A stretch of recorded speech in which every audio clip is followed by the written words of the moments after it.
시청자 여러분 안녕하십니까? VOA 뉴스투데이 시작합니다.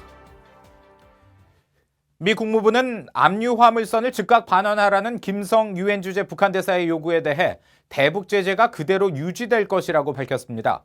또 북한과의 외교에는 열려 있다는 입장도 확인했습니다. 첫 소식 조은정 기자가 보도합니다. 미 국무부는 유엔 안전보장이사회의 결정대로 국제적 대북 제재는 유지될 것이고 모든 유엔 회원국들에 의해 이행될 것이라고 밝혔습니다.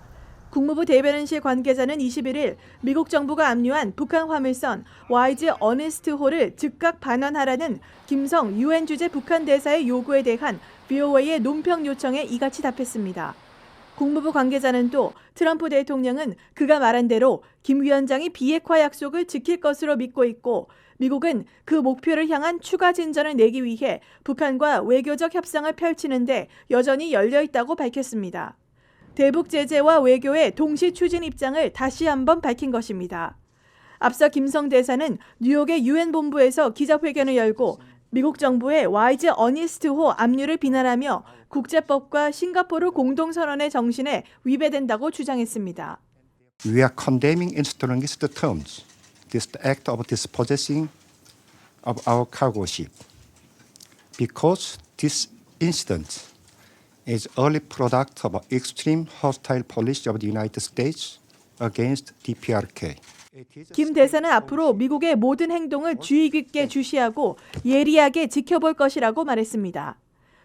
전문가들은 북한 선박 압류가 국제법 위반이라는 북한의 주장을 일축했습니다. If a member state finds the North Korean assets or vessels violating the resolutions and carrying out prohibited activities, it allows the member states to either seize or impound a vessel. 따라서 2018년 4월 YG 어네스트호를 최초로 출항 금지시킨 인도네시아 당국이나 선박을 압류한 미국 모두 국제법적 근거에 기초해 행동했다고 밝혔습니다. 스테판 두자릭 유엔 대변인도 북한이 유엔 사무총장에게 서한을 보낸 데 대해 제재 이행과 해석은 안보리가 결정하고 논의할 문제라고 확인했습니다. VOA 뉴스 조은정입니다. 김성 유엔 주재 북한 대사가 21일 유엔 본부에서 미국의 YG 어네스트호 몰수 조치는 국가와 국유재산 관할권 면제에 대한 유엔 협약 위반이라고 밝혔지만 이 조약은 현재 아무 효력이 없는 것으로 확인됐습니다. 에리 가네코 유엔 사무총장 부대변인은 김 대사가 말한 유엔의 협약이 효력이 있느냐는 VOA 질문에 해당 조약은 아직 발효되지 않았다고 밝혔습니다. 해당 협약이 효력을 발휘하려면 30개국의 서명과 비준이 필요한데 현재 서명국은 28개국, 비준국은 22개국에 그쳤으며 유엔 공식 자료를 모아놓은 전자기록 보관소에서도 이 같은 사실을 확인할 수 있습니다. 하노이 미북 정상회담 당시 북한이 미국 실무진을 배제한 채 트럼프 대통령에게만 영변 핵시설 등 정보를 건네려고 했다고 미 전직 고위관리가 주장했습니다. 트럼프 대통령만 설득시키면 협상을 자신들에게 유리한 쪽으로 끌 수 있다는 계산을 했다는 건데요. 김동현 기자가 취재했습니다. 지난 2월 하노이 2차 미북 정상회담에서 북한은 미국의 실무진을 배제한 채 트럼프 대통령에게만 핵 프로그램 정보를 건네려고 했다는 주장이 제기됐습니다. 6자 회담 미국 측 수석 대표를 지낸 크리스토퍼 힐 전 국무부 동아태 차관보는 VOA와의 전화 인터뷰에서 정부 소식통을 인용해 북한은 트럼프 대통령과의 단독 담판을 통해 협상을 유리하게 끌려고 했다며 이같이 밝혔습니다. That the North Koreans really would not give any details to Steve Biegun. That they insisted they wanted to give all the details to Trump because they thought they had a better chance of cutting the deal with Trump. 또 회담에서 합의가 결렬된 직후 북한이 마이크 폼페이오 국무장관의 교체를 요구한 것도 트럼프 대통령이 참모진 때문에 결정을 바꿨을 것으로 판단했기 때문이라고 분석했습니다. Trump would say something more negative than he said before Pompeo whispered to him. So I think the North Koreans feel that Pompeo has changed his position about them. 에반스 리비어 전 국무부 동아태 부차관보도 이 같은 주장은 당시 정황상 개연성이 높다고 평가했습니다. There's no question about that. The North Korean team essentially declined to engage with the U.S. side in any serious fashion. Basically said, once our leader gets here, all things can be discussed between the leaders. 미국의 전직 정부 관계자들은 그러나 트럼프 대통령이 강경파 보좌진에게 휘둘리고 있다는 세간의 비판에 대해서는 사실이 아니라고 부인했습니다. 미첼 리스 전 국무부 정책기획실장도 VOA와의 전화통화에서 이런 비판에 대해 미국 정부의 의사결정 구조를 모르는 단편적 시각이라며 단순히 존 볼튼이 언론 친화적이지 않는 등 공격하기 쉬운 표적이기 때문이라고 주장했습니다. 미국의 전직 정부 관계자들은 두 차례 회담으로 이른바 톱다운식 방식의 한계점이 명확히 드러났다고 지적했습니다.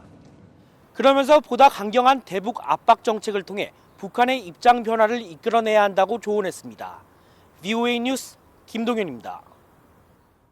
올해 상반기 미 의회에서 발의된 한반도 외교와 안보 관련 법안과 결의안은 모두 10건으로 지난해 같은 기간과 비슷한 수준으로 나타났습니다.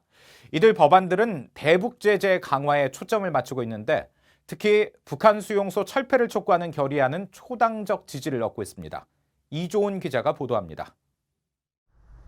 116대 의회가 개헌한 지 약 6개월 동안 한반도 문제와 관련해 상정된 법안과 결의안은 총 10건입니다. 가장 강력한 제재 강화 조치를 담고 있는 법안은 상원의 오토 원비어 대북 은행 업무 제한 법안입니다. 지난 6월 하노이 2차 미북 정상회담 결렬 이후 5일 만에 초당적으로 상정됐습니다. 브링크 액트라고도 불리는 이 법안은 북한과 거래하는 모든 개인과 기업의 세컨더리 보이콧, 즉 3자 금융 제재를 의무적으로 부과하는 내용이 골자입니다. 법안을 주도한 크리스 벨로넌 상원 의원은 하노이 회담 이후 대북 압박을 유지해야만 김정은이 핵무기를 포기할 것이라며 제재를 통한 경제적 압박 강화를 강조했습니다.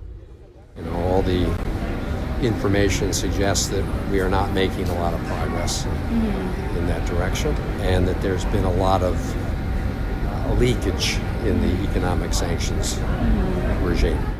의회의 이런 움직임은 제재 유지를 강조하면서도 현 시점에서 추가 제재는 원치 않는다는 트럼프 대통령의 입장과는 다소 차이가 있습니다. The announcement today that the U.S. has seized a ship that was violating our sanctions, I think, is an appropriate application of maximum pressure. We have to continue to do more, and I'd like to see additional sanctions passed by the United States Congress. 상반기 의회에서는 미한 동맹과 미한일 연대에 대한 의회의 지지를 재확인하는 결의안도 집중적으로 상정됐습니다. The frictions are there over been a long period of time, but the objective is to get past those, to get to the bottom line, the major objective, the most important objective, and that is to denuclearization. 현재 계류안건 가운데 가장 빠르게 지지세를 넓히고 있는 건 하원의 북한 수용소 철폐 촉구 결의안이며 현재 의원 56명이 초당적으로 지지하고 있습니다.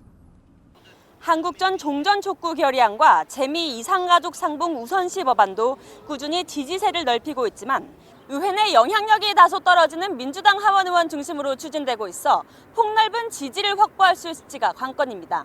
VOA 뉴스 이조은입니다. 영국은 중국 내 탈북자들의 안전을 우려하고 있으며 중국 정부에 이들의 송환 중단을 지속적으로 촉구할 것이라고 영국 외무부 고위관리가 밝혔습니다. 영국 외무부의 마크 필드 아시아 태평양 담당 국무상은 20일 중국 공안에 체포돼 강제 북송 위기에 놓인 탈북자 7명과 관련해 영국 외무장관이 중국과 한국 정부에 어떤 조치를 취했는지 묻는 의회 질의에 이같이 답변했습니다. 미국 친우봉사회 AFSC가 북한의 식량 상황과 관련한 감시 평가를 위해 다음 달 말 북한을 방문한다고 밝혔습니다. 북한의 농산물 증산을 위한 농업기술 전수 사업에 초점을 맞추면서 평양 근처 농장을 중심으로 활동하고 있는 미국 친우봉사회는 21일 VOA에 이 같은 방북 일정을 밝혔습니다. AFSC는 지난해 10월 미국 구호단체 35곳과 공동으로 도널드 트럼프 대통령에게 대북 인도 지원 제한을 완화해달라는 서한을 보내기도 했습니다. 한국 서울에서 21일 미한 동맹의 가치를 새기는 미한 자유우호의 밤 행사가 열렸습니다. 노재봉 전 한국 정부 국무총리를 비롯해 미국과 한국에서 활동하는 북한 인권단체와 정치, 법조, 학계 인사 등 600여 명이 참석한 이날 행사에서 댄 슈나이더 미국 보수주의 연합 상임이사는 미국 보수주의 연합 사명과 비전을 주제로 강연을 했습니다. 북한 문제 전문가인 미국의 고든챙 변호사는 북한의 식량 사정이 좋지 않은데 최근 북한의 쌀값이 하락하는 것은 김정은 정권이 국제사회 제재에서 벗어나기 위한 속임수라고 주장하고 한국 정부는 절대로 속아서는 안 된다고 강조했습니다. 이상으로 VOA 뉴스투데이 마칩니다. 함께해 주신 여러분 고맙습니다.